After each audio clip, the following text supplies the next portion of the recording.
F'Mewta għamlet terremot li jeżżes lil pajjiż li nfirex il-bot minn pajjiżna u leħina beda jinstema aktar. Dan intqal mill-President tal-Parlament Ewropew Roberta Metsola waqt il-velja għal Daphne Caruana Galizia il-ħadd filgħaxija. Hija saħqet li għandna nibqgħu maqudin f'din l-għajta għal ġustizzja totali iżda għandna wkoll nagħmlu kuraġġ b'dak kollu li nkiseb bħalissa. Roberta Metsola tenniet li l-armata Daphne Caruana Galizia kien il-ġurnaliżmu ħieles fejn hi dejjem ħadmet għat-trasparenza u l-onestà f'pajjiżna.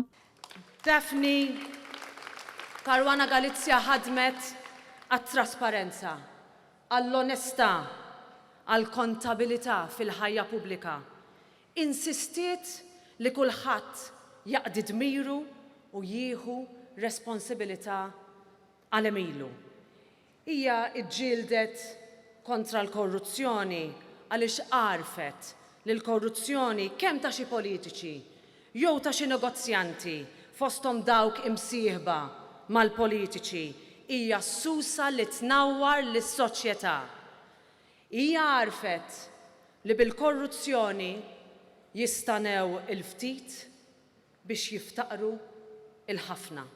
Dan fil-waqt l-indirizzat il-folla Marija Falcone, oħt il-Maġistrat Giovanni Falcone li fl-1992 inqatel mill-mafja ta' Cosa Nostra permezz ta' karozza bomba. Hija saħqet li ħajjet ta' Giovanni Falcone, Paolo Borsellino u Daphne Caruana Galizia kienu mimlija kuraġġ u kien propju permezz dan il-kuraġġ li fl-Italja u anke f'Malta l-affarijiet dew jinbidlu ftit ftit.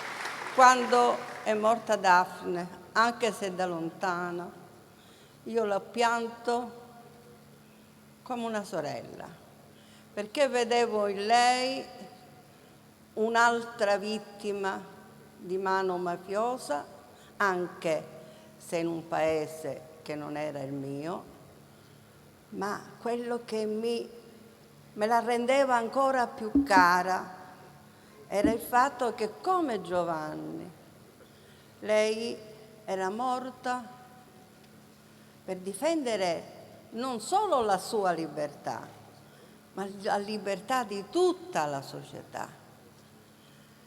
Perché era morta soltanto per fare il suo dovere. Minnaħa tiegħu il-President ta' Repubblika Robert Aquilina qal li ħadd m'għandu jinsa din l-eroj Maltija li tant ħadmet biex tikxef il-verità u saħaq li għandna niżguraw li ssir ġustizzja fuq il-korruzzjoni kollha li żvelat. Huwa qal li f'pajjiżna wasalna li jkollna mumenti oħra ta' verità u ġustizzja iżda rridu nagħmlu kuraġġ sabiex niġġieldu din il-ġida sal-aħħar.